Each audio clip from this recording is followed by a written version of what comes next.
क्या आप परेशान हैं अपने करियर को लेकर? इस लॉकडाउन में दुकान बंद है लेकिन रास्ते नहीं, बाहर जाने पर रोक है लेकिन ख्वाबों पर नहीं, कदम थोड़े ठहरे हैं लेकिन उड़ाने नहीं। आपकी इसी उड़ान को बरकरार रखने के ध्यान रखते हैं आपके करियर से संबंधित हर एक बात का, चाहे हो मसला करियर का, एडमिशन का, या हो मसला स्कॉलरशिप या एजुकेशन लोन का।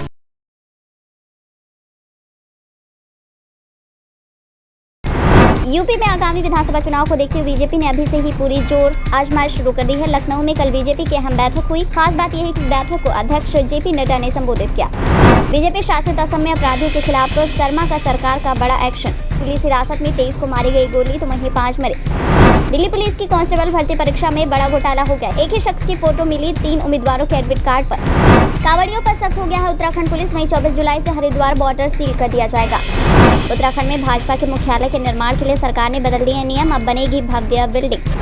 बंगाल सीएम ममता बनर्जी ने कोरोना प्रतिक्रिया पर योगी सरकार की तारीफ करने के लिए पीएम मोदी पर निशाना साधा और कहा यूपी ऐसा राज्य है जहां कानून का राज नहीं है। साथ ही पूछा कि केंद्र का बच्चा है यूपी इसलिए है सेफ। सुखबीर सिंह बादल ने कहा कि अगर अगले साल होने वाले विधानसभा चुनाव के बाद उनकी सरकार बनती है तो पंजाब में 2 उप मुख्यमंत्री होंगे। अगर अकाली दल और बीएसपी की सरकार बनी तो एक उप मुख्यमंत्री हिंदू होगा तो दूसरा दलित से होगा।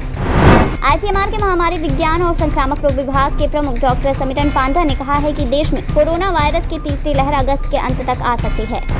बीजेपी के राज्यसभा सांसद सुब्रमण्यम स्वामी ने कहा कि भाजपा की विचारधारा हिंदुत्व की है, अगर वो इससे हटेगी तो कांग्रेस जैसा हाल हो जाएगा। कोरोना की तीसरी लहर के शुरुआती चरण में हैं हम। वहीं WHO प्रमुख ने डेल्टा वेरिएंट को लेकर बड़ी चेतावनी भी दी। ड्रैगन की नई चाल का हो गया खुलासा। लेसी के पास चीन बना रहा है कंक्रीट के स्थायी सैन्य शिविर। राजस्थान में पिछले 24 घंटे में कोरोना से एक भी मौत नहीं हुई, जो राजस्थान के लिए बहुत ही अच्छी खबर है।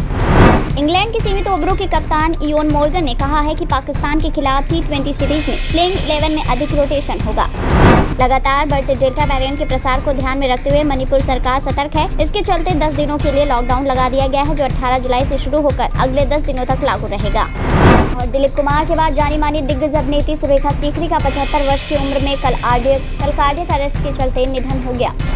मनीष सिसोदिया ने कहा कि अगर दिल्ली का कोई बच्चा प्राइवेट स्कूल छोड़कर सरकारी स्कूल में दाखिला लेना चाहता है तो उसे टीसी यानी ट्रांसफर सर्टिफिकेट न होने के चलते भी एडमिशन देने से इनकार नहीं किया जाना चाहिए। अब यात्रियों के लिए 4 धाम यात्रा का सफर आसान हो जाएगा। गंगोत्री, यमुनोत्री, बद्रीनाथ और केदारनाथ मंदिर को रोपवे से जोड़ने की योजना का काम शुरू हो गया है। इसी के साथ केबल कार समेत अन्य संसाधनों को लेकर भी तैयारी की जा रही है। यूपी के गौतम बुद्ध नगर, गाजियाबाद समेत 51 जिलों की सीएमओ का ट्रांसफर किया गया। कांग्रेस प्रदेशाध्यक्ष को लेकर अब एक नया विवाद बिहार में खड़ा हो गया। बिहार कांग्रेस के कई नेताओं ने मदन मोहन झा के जाने के बाद एक दलित को पार्टी प्रमुख बनाए जाने का विरोध किया। साथ ही नए प्रदेशाध्यक्ष के उच्च जाति से होने की मांग की। राष्ट्रीय मानवाधिकार आयोग ने पश्चिम बंगाल में कथित चुनाव के बाद हुई हिंसा पर अपनी रिपोर्ट कलकत्ता उच्च न्यायालय को सौंप दी। समिति ने अपनी रिपोर्ट में कहा कि राज्य में हिंसक घटनाएं पीड़ितों की दुर्दशा के प्रति सत्तारूढ़ सरकार की उदासीनता को दर्शाती है। हरियाणा में 23 जुलाई से 6ठी से 8वीं के लिए स्कूल खोले जाने, वहीं 22 जुलाई से 9वीं और 12वीं के छात्रों के लिए आवासीय स्कूल खोलने के आदेश जारी किए गए हैं। पीएम मोदी वाराणसी में 1500 करोड़ रुपए की योजनाओं का शिलान्यास और लोकार्पण करने पहुंचे। ऐसे में पूर्व आईएएस सूर्य प्रताप सिंह ने सोशल मीडिया पर ट्वीट कर पीएम मोदी पर चुटकी ली और कहा, पीड़ित जनता घर से बाहर निकलने लगी है, क्रूर सत्ता का डर खत्म होने लगा है, खेला होबे जैसा माहौल दिखने लगा है। असम के विधायक अखिल गोगोई की मुश्किलें फिर से बढ़ गई हैं। गुवाहाटी हाईकोर्ट ने यूएपीए मामले में बरी करने के खिलाफ एनआईए की अपील को दी अनुमति। बता दें 1 जुलाई को गोगोई असम में नागरिकता संशोधन अधिनियम के विरोध में अपनी भूमिका के लिए लगभग 19 महीने की कैद के बाद बरी हो गए थे। मुरादाबाद में समाजवादी पार्टी के सांसद डॉक्टर एसटी हसन ने ओवैसी पर हमला बोला और कहा, सदुद्दीन ओवैसी सिर्फ वोट काटने वाली पॉलिटिक्स करते हैं। ओवैसी के बिहार चुनाव से बंगाल के मुसलमानों ने सबक लेते हुए उन्हें चुनाव में नकार दिया। अयोध्या के फकीरे राम मंदिर के लिए हुए जमीन सौदे को लेकर फैजाबाद जिला अदालत ने जन्मभूमि तीर्थ क्षेत्र के सचिव चंपत राय और 3 अन्य को तलब किया है। बता दें 6 अगस्त को होगी मामले की सुनवाई। जमानत मिलते ही चौकसी ने भारत एजेंसियों पर लगाया किडनैपिंग का आरोप। साथ ही अपने बयान में कहा, मैं भारत आकर खुद को निर्दोष साबित करने पर लगातार विचार कर रहा हूँ।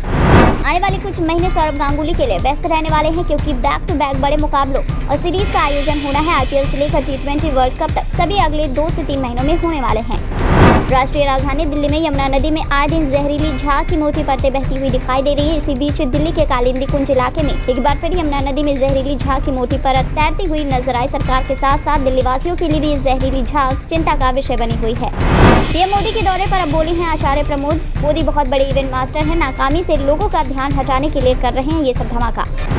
देश में कोरोना की संभावित तीसरी लहर को लेकर डर का माहौल बना हुआ है। इसी कड़ी में कल पीएम नरेंद्र मोदी ने तमिलनाडु, आंध्र प्रदेश, कर्नाटक, ओडिशा, महाराष्ट्र, केरल के मुख्यमंत्रियों के साथ बैठक की और कोरोना की स्थिति पर जानकारी ली। हवाई जमीनी हमले की आशंका के चलते देश की राजधानी दिल्ली में आगामी 32 दिनों के लिए 16 जुलाई से 16 अगस्त तक धारा 144 तत्काल प्रभाव से लागू कर दिया गया है। जैसे ये संकेत मिलने लगे कि नवजोत सिंह सिद्धू को पंजाब कांग्रेस की कमान मिल सकती है, उनके समर्थक जोश में आ गए। पंजाब के लुधियाना में जगह जगह पोस्टर लगने लगे जिसमें नवजोत सिंह सिद्धू की होकार का जिक्र है और लिखा गया है कि बब्बर शेर एक ही होता है। भाग मिल्खा भाग जैसी सुपरहिट फिल्म के बाद फरहान अख्तर और राकेश ओम प्रकाश मेहरा की फिल्म तूफान एक बार फिर से कमाल कर दिया। उन्होंने दोबारा अपना जादू बिखेरा और दर्शकों को प्रभावित करने में कामयाब रहे, जिसके चलते एक बार फिर बॉक्सर बनकर छा गए हैं फरहान अख्तर। सपा के एक जुलूस का वीडियो वायरल होने के बाद हड़कंप मच गया। दरअसल गुरुवार शाम को वायरल हुए वीडियो में पाकिस्तान जिंदाबाद के नारे लगाए जा रहे हैं। वहीं सपा के जुलूस में पाकिस्तान जिंदाबाद के नारे लगाने से मुद्दे पर राजनीति भी तेज हो गई है। तो सरकारी बैंकों का निजीकरण किया जाना है। केंद्र सरकार इसके लिए जरूरी कदम भी उठा रही है। इसके लिए आरबीआई के पूर्व डिप्टी गवर्नर एनएस ने कहा है कि किसी भी इकाई को चुनते समय ये देखना चाहिए कि वो देश के लिए कितनी अच्छी है, तभी उन्हें लाइसेंस जारी करना चाहिए। पीएम मोदी के वाराणसी दौरे के दौरान उमड़ी भीड़ को लेकर लोग सोशल मीडिया पर पीएम मोदी पर तंज कस रहे हैं और लिख रहे हैं कि हिल स्टेशन मत जाइए वरना रैलियों में कौन आएगा। दरअसल हिली एरिया में उमड़ी भीड़ पर पीएम मोदी ने कहा था कि भारी भीड़ का उमड़ना मैं समझता हूँ ये चिंता का विषय है और तीसरी लहर को न्योता देना। उधर इंग्लैंड में टीम इंडिया के अंदर कोरोना की एंट्री हो चुकी है। विकेटकीपर बल्लेबाज ऋषभ पंत कोरोना की चपेट में है, तो वहीं बीसीसीआई के मुखिया सौरभ गांगुली ने ऋषभ के लापरवाही पर खुलकर बोला। विज्ञान हर दिन नए चमत्कार लेकर हमारे सामने आ रहा है। ऐसा ही एक चमत्कार है स्मार्ट नाखून, जिसके जरिए आप अपने नाखून में रखे गए चिप के जरिए शॉपिंग कर सकते हैं। अब एटीएम या क्रेडिट कार्ड भूलने का टेंशन खत्म हो जाएगा। ये चमत्कार दुबई में हुआ है, जहां दुबई की महिलाएं अब अपने नाखून में क्रेडिट और डेबिट कार्ड लेकर चलती हैं। शराब से उत्तर प्रदेश की योगी सरकार की जबरदस्त कमाई हो रही है। वित्त वर्ष 2020-21 के दौरान योगी सरकार को शराब से हासिल राजस्व में 74% का उछाल आया। भारत और इंग्लैंड के बीच 4 अगस्त से शुरू हो रहे टेस्ट सीरीज से पहले दोनों टीमों में कोरोना संक्रमण के मामले पाए जाने के बावजूद भी कड़ा वायु बबल नहीं बनाया जाएगा।